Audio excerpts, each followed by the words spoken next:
Valencia, abogada titulada de la Universidad Libre. Estoy realizando una especialización en Derecho de Daños y Responsabilidad Público y Privada.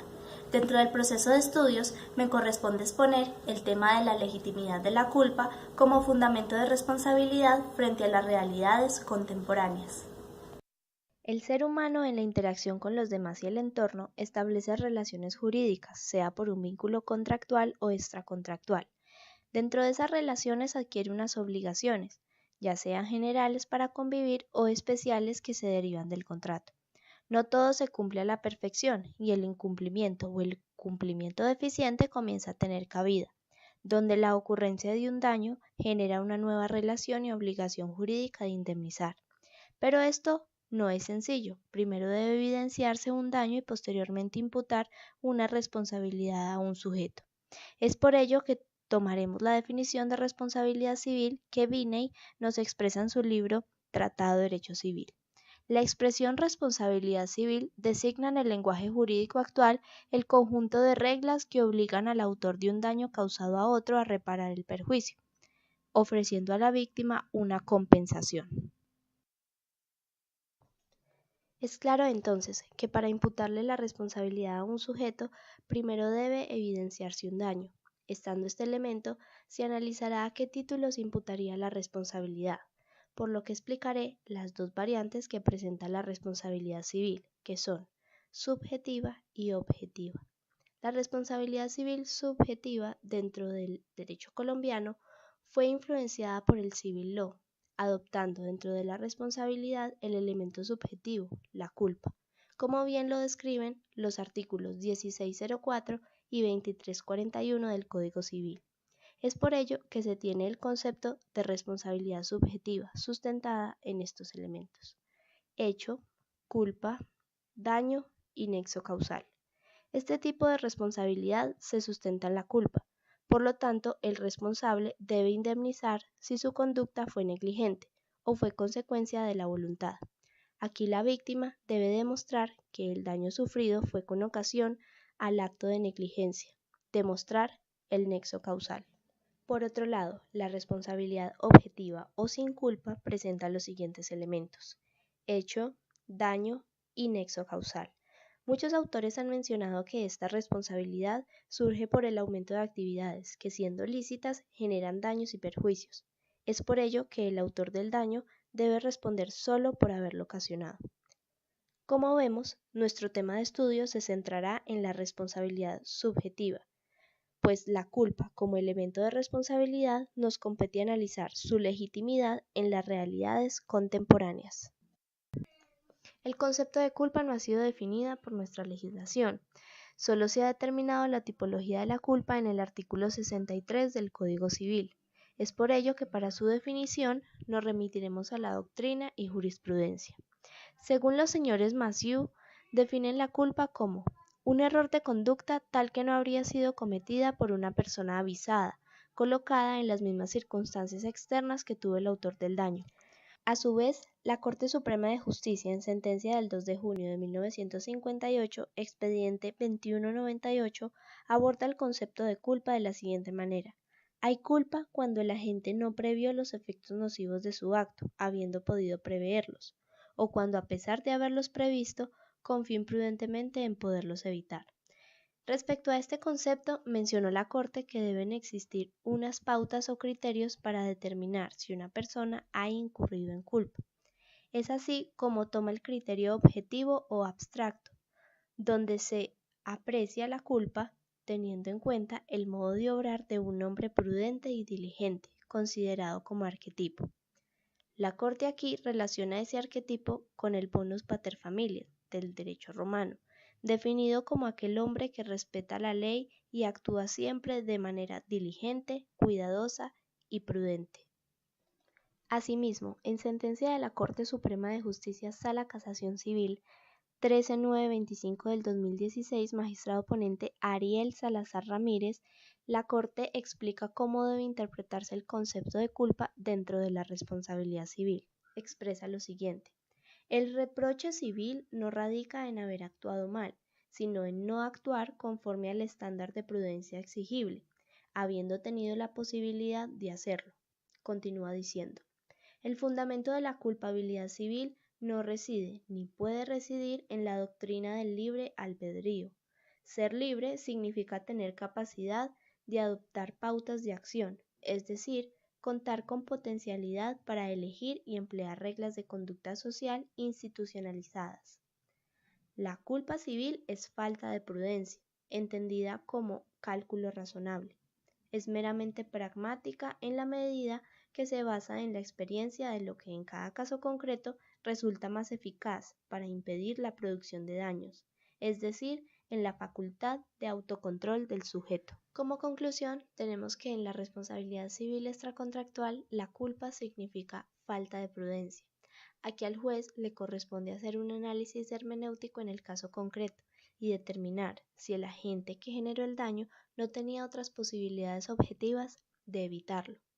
Por otro lado está la responsabilidad civil contractual, en donde la culpa significa incumplimiento del contrato. Aquí se aplica la división tripartita de la culpa que consagra el artículo 63 del Código Civil, donde la clasifica como culpa grave, leve y levísima. Teniendo claridad ya del concepto de culpa, analizaremos su legitimidad como fuente de responsabilidad en las realidades contemporáneas. Primero hablaremos del Estado social y de derecho. Es una forma de Estado acogida por Colombia en la Constitución de 1991, en su artículo primero. La Corte Constitucional, en sentencia T 533 del 92, magistrado ponente Eduardo Cifuentes Muñoz, expresa lo siguiente: la superación del Estado de Derecho como garantía de la libertad e igualdad formales tienen lugar en el Estado social y de derecho, mediante la acentuación de los elementos finalistas que guían la actividad estatal, administrativa y política. La persona humana y su dignidad constituyen el máximo valor de la normatividad constitucional. Adicionalmente, en sentencia C 004 del 92, en el salvamento de voto de Ciro Angarita, expresa que el Estado social de derecho se refiere a una especie de solidaridad entre gobernados y gobernantes, en aras de una sociedad libre e igualitaria. Si la libertad e igualdad son un propósito cierto del Estado social de derecho, se logra en la aceptación de dichas divergencias para el establecimiento de relaciones basadas en el control y en el respeto de las reglas de juego constitucionales. Ahora bien, con la constitucionalización de la responsabilidad del Estado, en el artículo 90 se estableció la cláusula general de responsabilidad patrimonial, que surge del daño antijurídico que sea imputable al Estado por la acción u omisión de las autoridades públicas. Esto aseguró el resarcimiento por parte del Estado a las personas que les tocó soportar una carga, daño antijurídico que no tenían por qué soportar. En el segundo inciso del artículo 90 constitucional, manifiesta que el Estado puede repetir contra un agente suyo que causó el daño por una conducta dolosa o gravemente culposa. Aquí es importante determinar el título de imputación, pues cuando estamos frente a una falla del servicio, la omisión o acción se sustenta en el elemento subjetivo. Esta legitimación de la culpa es entendida en razón del principio de solidaridad, en concordancia con el artículo 95 constitucional. Por medio de la sentencia C 233 del 2002, se le denomina principio de responsabilidad al artículo 90, cuya afirmación tiene soporte en la corresponsabilidad del Estado y sus agentes. A su vez, el artículo en mención enmarca la intención del constituyente de obligar al servidor público a tomar conciencia de la importancia de su misión y del cumplimiento diligente de sus tareas. Como segunda realidad contemporánea tenemos la Revolución Industrial. Fue un acontecimiento histórico que transformó la producción y el trabajo. La aparición de las máquinas en el área del derecho generó una renovación en la concepción de la responsabilidad, pues se generan actividades de riesgo para el ser humano. Su simple ejecución generaría un posible daño sin acudir a la culpa. Es por ello que en Francia, en 1889, surge la responsabilidad objetiva, ausencia de toda culpa, donde es subrogado este concepto por el de riesgo, alejando la concepción que se tenía tan estricta de culpa es igual a daño. Este cambio se dio pues en muchos casos las víctimas no tenían cómo probar la culpa y no lograban obtener una reparación. En Colombia, desde la primera mitad del siglo XX, la Corte Suprema de Justicia trató de acercarse al fondo de lo que trata la responsabilidad objetiva, pero nunca por ese nombre, pues hablaba de presunta responsabilidad y después de culpa presunta, donde el demandado debía desvirtuar esa presunción no alegando diligencia sino una causa extraña.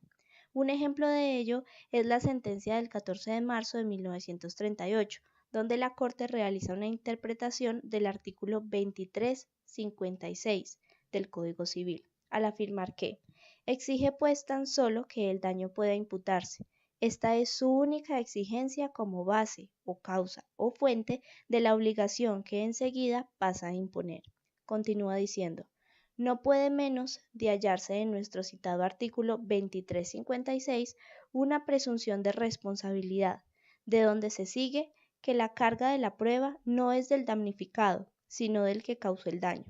Y finaliza diciendo, se tiene que el autor de un hecho no le basta alegar que no tuvo culpa, ni puede con esta alegación poner a esperar que el damnificado se la compruebe, sino que para excepcionar eficazmente ha de destruir la referida presunción demostrando uno al menos de estos elementos, caso fortuito, fuerza mayor, intervención de un elemento extraño. Más adelante, la misma corporación, en sentencia del 24 de agosto del 2009, magistrado ponente William Namen Vargas, explica que del artículo 2356 del Código Civil inciso segundo se desprende una excepción, donde el daño no puede imputarse a malicia o negligencia, pues basta su imputación a la conducta de quien ejerce una actividad peligrosa y el nexo de causalidad. Es por ello que la Corte continúa diciendo, no se trata de una responsabilidad subjetiva por culpa presunta o probada, ni opera una presunción de culpabilidad, responsabilidad o peligrosidad, pues la norma en el artículo 66 del Código Civil no establece presunción alguna, exigiendo tan solo la probanza plena de una actividad peligrosa, el daño y el nexo causal. Es por ello que la culpa no estructura esta responsabilidad, ni su ausencia la exime de la obligación de reparar. Como dice la Corte, no es que el legislador la presuma, sino que carece de relevancia, en cuanto el deber resarcitorio surge aún sin culpa y por el solo daño causado en ejercicio de una actividad peligrosa. Ahora bien, nos centraremos en el tema de la revolución tecnológica y las nuevas tecnologías. En un artículo escrito por Eric Rincón Cárdenas llamado Últimos retos para el derecho privado, las nuevas tecnologías, manifiesta que la responsabilidad dentro del campo de las TIC maneja dos enfoques de estudio. El primero, denominado tradicionalista, enmarcado en la teoría de la culpa, haciendo una apreciación subjetiva de los daños derivados de la actividad humana. El segundo enfoque tiene que ver con la teoría de reparación, que básicamente enseña que es necesario ver a la víctima para repararla. A modo de derecho comparado, en países cuya utilización de las nuevas tecnologías es mayor, están aplicando en temas de responsabilidad el derecho de daños, cuya finalidad es la prevención, dejando a un lado el esquema de causalidad. Asimismo, están incorporando la tradición anglosajona de daños punitivos, sanciones que se aplican a una pena por haber hecho conducta maliciosa. Aún no hay criterios uniformes en la atribución de responsabilidad, tanto en el Common Law como en el marco de la Unión Europea. Un ejemplo claro son los proveedores de servicios de Internet, respecto de los cuales alemanes y británicos consideran que se deben responsabilizar por los contenidos que circulan en sus ordenadores. Esto es bajo criterios objetivos de responsabilidad de los elementos de la teoría de participación en el mercado, pues son considerados editores. Otra corriente contraria manifiesta que los ISP son transportadores de bits, por lo tanto, no deben ser responsables del contenido que circula. Diferente el caso de los que alojan páginas web, serían responsables pues ahí las ISP sí pueden decidir. Caso concreto el tema de pornografía infantil. Aquí, la ley colombiana ha determinado que recae una presunción en su contra. Tenemos entonces que la responsabilidad en Colombia se basa en la imputación subjetiva y excepcionalmente es objetiva. En algunos temas de las TIC no hay regulación específica, por lo tanto, le corresponde a los jueces, aplicando los principios generales del derecho, resolver las controversias en cuestión. Por último, hablaremos de la responsabilidad civil médica. El comportamiento del médico y de la institución prestadora del servicio deben juzgarse a la luz de la lex artis, esto es, de las características especiales de quien lo ejerce, el estado de desarrollo del área profesional de la cual se trate, la complejidad del acto médico, la disponibilidad de elementos, el contexto económico del momento y las circunstancias específicas de cada enfermedad y cada paciente. Según la sentencia de la Corte Suprema de Justicia del 30 de enero del 2001, magistrado ponente José Fernando Ramírez Gómez, se requiere el elemento subjetivo, la culpa. La doctrina ha clasificado la responsabilidad civil en contractual y extracontractual, en virtud del origen de la obligación de reparar, bien por la violación de las convenciones pactadas en un contrato o por la violación general del principio de no causar daño a terceros, artículo 2341 del Código Civil.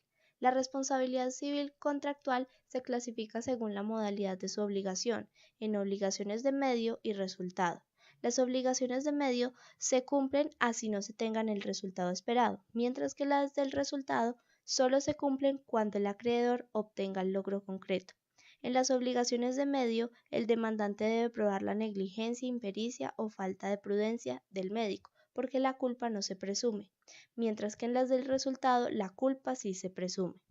En las obligaciones de medio, el profesional se exime de la responsabilidad si prueba su diligencia, pericia y prudencia, mientras que en las del resultado debe probar es el elemento extraño que destruya el nexo causal. De lo anterior podemos decir que la mayoría de intervenciones quirúrgicas y tratamientos médicos implican obligación de medio, por cuanto suele existir incertidumbre frente a los resultados. De igual manera, la Ley 1438 del 2011, en su artículo 104, expresamente dice que la asistencia en salud genera obligación de medio. Excepcionalmente, se generan obligaciones de resultado, como es el caso de intervenciones quirúrgicas estéticas o procedimientos como inmovilización de una extremidad, entre otros. Ahora, la responsabilidad médica institucional se refiere a la responsabilidad de la institución dentro de la cual se causa un daño, con el fin de obligar a una persona jurídica con solvencia económica a indemnizar los daños causados. En Colombia, con la Ley 100 del 93, la prestación de servicios de salud es mediante entidades promotoras de salud, instituciones prestadoras de salud, cooperativas, entre otras, cuya función básica, según el artículo 177 de la Ley 100 del 93, es garantizar y organizar, directa o indirectamente, la prestación del plan de salud obligatorio a los afiliados. Esta relación del paciente con los prestadoras de salud surge de un contrato de afiliación previo. Por todo lo anterior, los daños sufridos por los usuarios con ocasión de la prestación de salud les son imputables a aquellas como obras suyas, independientemente del posterior juicio de reproche culpabilístico. Aquí surgen dos tipos de responsabilidad. La primera es directa, donde las entidades por su culpa no garantizan la efectiva prestación de salud. Un ejemplo claro es la no entrega de medicamentos esenciales para un paciente que los requiere en el tratamiento de su enfermedad. El Consejo de Estado se refiere a lo siguiente: no puede significar que el acierto de los médicos y la ausencia de culpa en sus procedimientos exonere automáticamente a la administración. La segunda responsabilidad de estas entidades es cuando el daño es causado por un médico que adquirió la calidad de agente institucional. Aquí responde de manera solidaria, a la luz de los artículos 1738, 2341, 2344 y 2347 del Código Civil, en concordancia con los deberes de las entidades consagradas en la Ley 100 del 93. Tenemos así que la responsabilidad es a título de culpa, ya que la prestación de salud es una obligación de medio que garantiza la pericia e idoneidad en la prestación del servicio, del profesional médico y de la entidad prestadora del servicio. Para concluir el tema de legitimidad de la culpa como fundamento de responsabilidad en las realidades contemporáneas, vale la pena citar la sentencia de 24 de agosto del 2009 de la Corte Suprema de Justicia.